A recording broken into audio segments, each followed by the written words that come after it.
दोस्तों नमस्कार।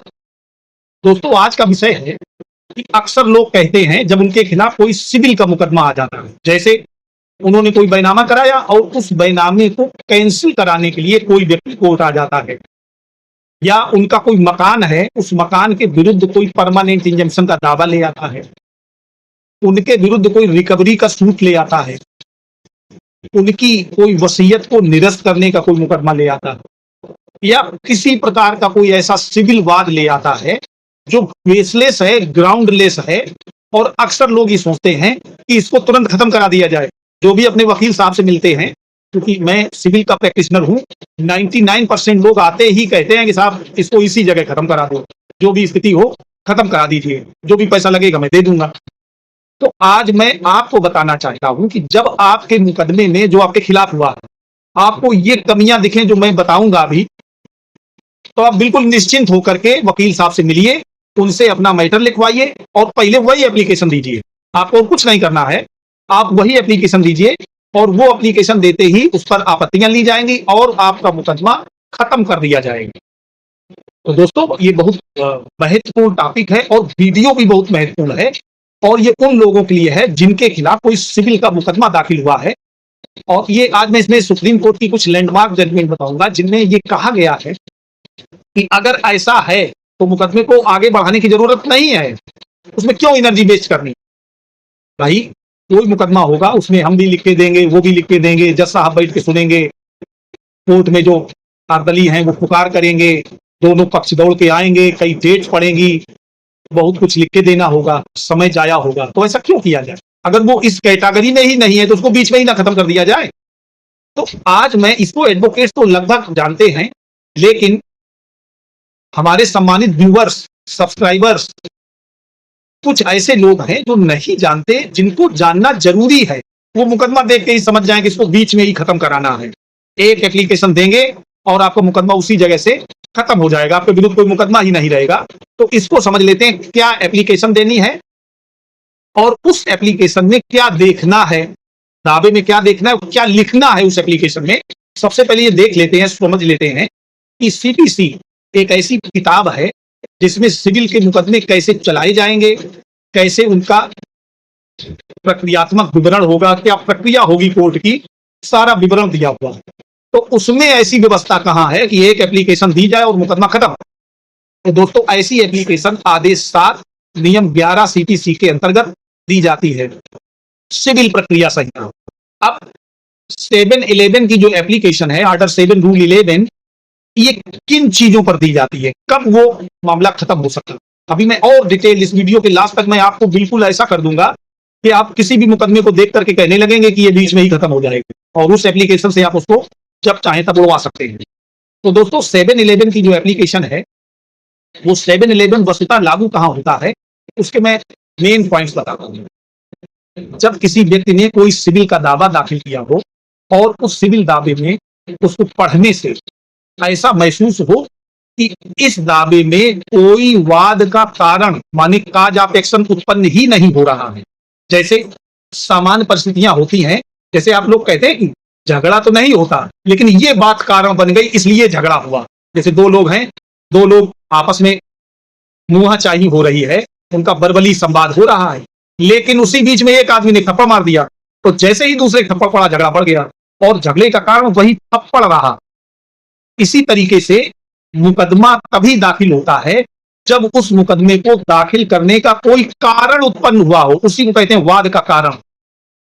प्रतिवादी के किस एक्ट से, किस कार्य से वो वाद का कारण उत्पन्न हुआ, वो बहुत आवश्यक होता है। और अगर किसी वाद को देखने से, उसको पढ़ने से ऐसा महसूस हो कि इसमें कोई वाद का कारण उत्पन्न नहीं हुआ, जैसे कोई बर्बली कहे कि साहब हम फला फला दिन थे, हमारी मारपीट हो गई और इन्होंने जब मारा पीटा तो वाद का कारण उत्पन्न हो गया इस डेट से, लेकिन उसने किसी थाने में 112 नंबर पर कहीं कोई सूचना नहीं दी है, ना ही उसका कोई डॉक्यूमेंट लगाया है, तो this is a fit case of order 7 rule 11 application. आपका ये बिल्कुल फिट एंड प्रॉपर केस है, आप इसमें 711 की एप्लीकेशन दे सकते हैं और ये कह सकते हैं कि हुजूर इसमें ये जो कह रहे हैं वो झूठ कह रहे हैं, क्योंकि इसका इन्होंने कोई प्रमाण दाखिल नहीं किया, क्या पता झगड़ा हुआ भी था कि नहीं हुआ था, ये केवल रंग देने के लिए लाया था। दूसरा है कि उस सूट का वैल्यूएशन कम किया गया है, मूल्यांकन कम किया गया है और पर्याप्त अवसर देने के बाद भी मूल्यांकन सही नहीं किया गया। जैसे किसी सूट की वैल्यूएशन कम की गई है और आपको समय दिया गया, फिर भी आपने उसका सही मूल्यांकन नहीं किया, तो आपका दावा निरस्त कर दिया जाएगा। वाद अपर्याप्त स्टाम्प पेपर पर लिखा है, माने जो टिकट्स लगाए हैं आपने, जो कोर्ट फीस होना चाहिए, मान लीजिए 100 रुपए, आपने 90 रुपए ही दाखिल किए या 10 रुपए पे दाखिल किए और पर्याप्त अवसर देने के बाद भी आपने उस पर कोर्ट फीस अदा नहीं की है, तो आपका दावा उसी जगह से खारिज कर दिया जाएगा। ये तो कॉमन बातें हैं। अब अगली बात जो है वो बहुत महत्वपूर्ण है। वाद किसी विधि द्वारा बाधित हो। आप जो मुकदमा लाए हैं वो मुकदमा किसी विधि ने रोक दिया हो कि ऐसा कोई वाद दाखिल नहीं किया जा सकता। अब इस पर बहुत सारी विधियां हैं, लिमिटेशन एक्ट है, कॉन्ट्रैक्ट एक्ट है, जैसे जो ऐसी संविधाएं हैं जो शून्य है, प्रारंभ से ही शून्य, और उसको इन्फोर्स कराने का कोई दावा ले आते हैं तो दावा आपका विधि द्वारा बाधित है, उनको इन्फोर्स नहीं कराया जा सकता। एक लिमिटेशन एक्ट है जिसमें कहा गया है कि कोई भी वाद हेतु उत्पन्न होने के 3 वर्ष बाद, माने काज ऑफ एक्शन जिस दिन उत्पन्न होगा उसके आफ्टर 3 इयर्स नहीं लाया जा सकता। और अलग अलग मामलों में अलग अलग टाइम पीरियड है। जैसे मलेशियस प्रोसिक्यूशन, माने विद्वेषपूर्ण अभियोजन के लिए जिस दिन से काज ऑफ एक्शन उत्पन्न होता है उसके ठीक 1 वर्ष बाद तक वाद लाया जा सकता है। इसके बाद अगर वाद लाया गया है तो लिमिटेशन एक्ट से बार्ड है और ऐसे वाद को आगे नहीं चलाया जाना चाहिए। तो चला करके ऊर्जा क्यों बर्बाद कर रहे हैं? इस पर हम एक सुप्रीम कोर्ट का जजमेंट बताते हैं। ऑनरेबल सुप्रीम कोर्ट ने एक जजमेंट में स्पेशली ये बात कही है, ऐसा कोई वाद जो किसी विधि द्वारा वर्जित है। अब विधि लिमिटेशन एक्ट भी एक विधि है, अभी मैं उसका जजमेंट बता दे रहा हूं। तो ऐसे वाद को आगे बढ़ाने से कोई फायदा नहीं है, उसको उसी जगह रोक देना चाहिए। दोस्तों, माननीय उच्चतम न्यायालय ने ऐसे ही एक वाद में, वाद का नाम है T Haribandanam versus T B Satyapal, ये 1977 का मुकदमा है, 4 SCC 467, एक चौथा वॉल्यूम है SCC का, जिसके पेज नंबर 477 पर ये लिखा है। ये मैं आपको एक अभी कोर्ट में जजमेंट हुआ है जिसमें जज साहब ने इसको कोर्ट करते हुए आपका 711 अलाउड किया और इस मुकदमे को खारिज कर दिया। इसको पढ़ के बता रहा हूं ताकि आपके काम आए। तो इसमें कहा है कि that if on a meaningful and informal reading of the plaint, माने meaningful and informal reading of the plaint, जब आप नॉर्मल तरीके से दावे को पढ़ते हैं या पढ़ने से the averment are manifestly vexatious and meritless in the sense of not disclosing a clear right of suit, the court should exercise its power under Order 7 Rule 11 of the CPC। माने वाद को प्रथम दृष्टया देखने पर कोई सूट लाने का, माने सूट लाने का राइट नहीं बनता, माने विधि द्वारा वर्जित है तभी तो आपको राइट नहीं बन रहा है। तो ऐसे मामले में कोर्ट जो है वो Order 7 Rule 11 का पावर एक्सरसाइज कर सकेगी उसी कंडीशन में, आपका WS और आगे इश्यूज बनने के पहले ही आप दावा लाए, उधर से 711 का प्रार्थना पत्र आया, कोर्ट ने एक्सरसाइज किया, आपका दावा खत्म, उड़ गया। और इसी संबंध में एक और विधि व्यवस्था है। आज मैं दोस्तों इस वीडियो में ऐसा बता रहा हूं जिससे आप वाद को आगे चलाए जाने के पहले ही खारिज करवा सकते हैं। आगे कोई वीडियो लाऊंगा, हो सकता है इसी के बाद आए, जिसमें आप कैसे 711 के प्रार्थना पत्र को आप खारिज करा दें, उस पर लाऊंगा, उसकी भी रूलिंग्स दूंगा, ताकि दोनों प्रकार के लोगों को, क्योंकि चैनल पर, हमारे चैनल पर ऐसे लोग हैं, सम्मानित लोग हैं, वो कुछ लोग ऐसे हैं जो खारिज कराना चाहते हैं, कुछ लोग ऐसे हैं जो उसको अलाउ कराना चाहते हैं। अब दोनों लोगों को रूलिंग्स तो मालूम हो, इसके अगेंस्ट में क्या कहा जाएगा उसको भी जानकारी होनी चाहिए। अब मुझे तो पता नहीं है कि आपका अलाउड के लिए एप्लीकेशन है या खरीजा के लिए, मैं आपको जो बता रहा हूं उसको समझिएगा। दूसरा एक केस है तहीबेन वर्सेस अबीन भाई कल्याण जी बंसल, ये 2020 का है, supreme court SCC on the line 563 para 12.9। Saliman Bhai and others versus state of Maharashtra, AIR 2003, supreme court 759 number page में ये प्रावधान किया गया है। The power under order 7 rule 11 CPC में be exercise by the court in any stage of the suit. यद्यपि आगे भी पोजीशन है, प्रोविजंस हैं, either before in registering the plaint और after issuing summons in the defendant. जैसे ही defendant को समन issue हो जाते हैं इसके तुरंत बाद, or before conclusion of the trial, माने जब ट्रायल कंक्लूड हो रहा हो, आपका जजमेंट होने को हो, उस समय भी ऑर्डर 7 रूल 11 की एक्सरसाइज कोर्ट द्वारा की जा सकती है। तो दोस्तों ये है। अब ये तो बात आ गई किसी विधि द्वारा बार्ड है, और विधियां बहुत हो सकती हैं। लिमिटेशन एक्ट हो सकता है, आपका कोई कॉन्ट्रैक्ट एक्ट है, कोई विशेष विधि द्वारा भी वर्जित किया जा सकता है। कुछ ऐसी विधियां हैं जिनमें रोका गया है कि ये बाद वहां नहीं चलेगा और फिर भी आप ले आते हैं, तो आपका 711 द्वारा खारिज किया जा सकता है। और अगला है जहां वाद पत्र दो प्रतियों में दाखिल नहीं किया गया, ये तो जैसे आप एप्लीकेशन देंगे वो सुधार देगा, और वादी ने नियम 9 के उपबंधों का अनुपालन नहीं किया, ये सब नॉर्मल है। लेकिन जहां वाद किसी विधि द्वारा वर्जित है, ये बहुत ही महत्वपूर्ण तथ्य है, और अगर वास्तव में किसी विधि द्वारा वर्जित है, ऐसे वाद को चलाया नहीं जा सकता। अब इस पे हम एक दो रूलिंग्स और आपको बताएंगे, ये बताएंगे ताकि इन फ्यूचर ये वीडियो बहुत महत्वपूर्ण है और आप लोग इसको आगे कहीं ना कहीं किसी मामले में, लेकिन ये याद रखिएगा ये जो वीडियो है ये एजुकेशनल पर्पज से है। आप अपना कोई भी अगर मुकदमा लड़ रहे हैं तो उस मुकदमे को अपने वकील साहब से मिलकर के ही आप प्रोसीड करें। कहीं ऐसा ना हो कि आप इस वीडियो के द्वारा जो सदर साइटेशन है उनको लेकर के आप जाएं और बाद में। अब इसमें क्या है, एक विधि व्यवस्था और दी हुई है कि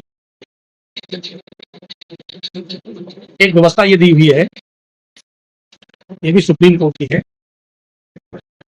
इसमें कहा गया है कि क्या क्या चीजें ऑर्डर 7 रूल 11 में देखी जाएंगी। इसको मैं पढ़ के ही सुना देता हूं ताकि आप लोगों को समझ में आए।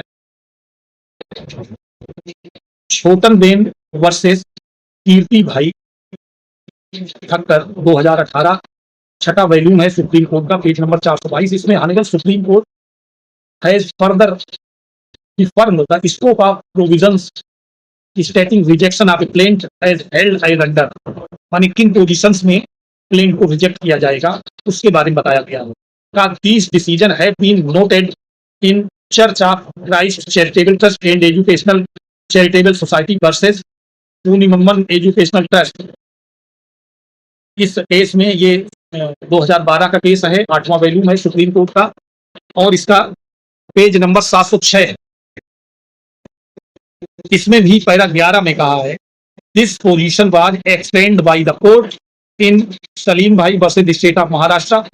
इसमें क्या कहा है, while considering orders 7 rule 11 of the court it was held as under. क्या इसमें हेल्ड किया है ये आगे मैं बताता हूं।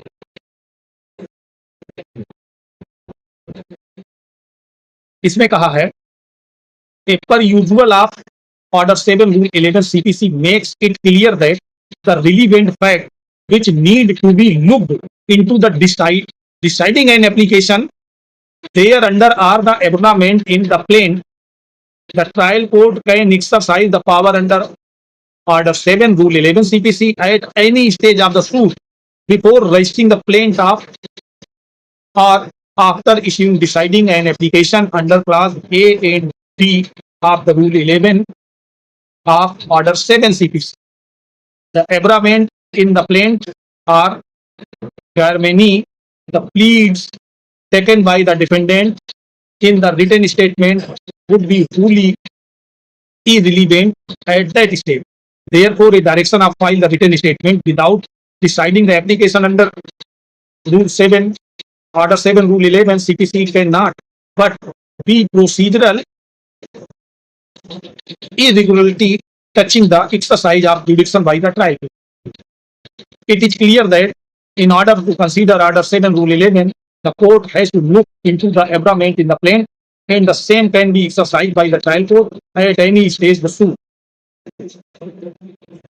अब एक और चीज है जो हिंदी में दिया हुआ है, इसमें भी माननीय उच्च न्यायालय द्वारा विधि व्यवस्था T Haribandanam versus TB Satyapal में सीधे सीधे कहा, यदि वाद को पढ़ने के से वाद पत्र में यह प्रतीत होता है कि वाद दाखिल करने के स्पष्ट अधिकार का वर्णन नहीं है, तो आदेश 7 नियम 11 सीपीसी के अधिकार का इस्तेमाल करते हुए वाद को निरस्त कर देना चाहिए। ये हिंदी में है और इसी के साथ ही इस वाद को निरस्त कर दिया गया था और इसमें यह भी कह दिया कि उपरोक्त तथ्यों पर स्थितियों से वाद पत्र एवं उसके साथ दाखिल विक्रय अनुबंध पर माननीय उच्चतम न्यायालय द्वारा पारित की व्यवस्थाओं के अवलोकन से यह परिलक्षित होता है कि वादी को प्रस्तुत वाद में वाद कारण इस स्तर पर उपलब्ध ही नहीं है। इसको दोस्तों वाद कारण ना होने की वजह से खारिज किया था। वाद का कारण नहीं है और वाद किसी विधि द्वारा वर्जित है, ये दोनों बहुत महत्वपूर्ण चीजें हैं। अगर कोई वाद लिमिटेशन एक्ट द्वारा वार्ड है तो आप अभी मैं इसलिए बता रहा हूं कि बहुत सारे लोग ऐसे हैं जो पढ़े लिखे हैं, एजुकेटेड हैं, किसी बैनामे को रिजेक्ट कराने के लिए 25 साल बाद आते हैं या 20 साल बाद आते हैं या 4 साल बाद आते हैं और वो कहते हैं साहब हमें जानकारी नहीं थी। एक एजुकेशनल पर्सन है, पढ़ा लिखा है, वो कह रहा मुझे जानकारी नहीं। तो ऐसा नहीं होता है। आप बिल्कुल सही फैक्ट रखें और उस व्यक्ति को बिल्कुल खोल दें कोर्ट के सामने कि ये झूठ बोल रहा है, गलत कर रहा है और आदेश 7 नियम 11 सीपीसी का एप्लीकेशन लाएं और उसको ठीक ढंग से आर्गुमेंट कराएं। बहुत महत्वपूर्ण एप्लीकेशन होता है, उसका आपको बेनिफिट मिलेगा। दोस्तों वीडियो अच्छा लगा हो तो वीडियो को लाइक जरूर करें, वीडियो को अपने दोस्तों से शेयर करें। जिनके खिलाफ कोई ऐसा सिविल का वाद आ गया है जो उससे परेशान है वो उसको तुरंत ला करके और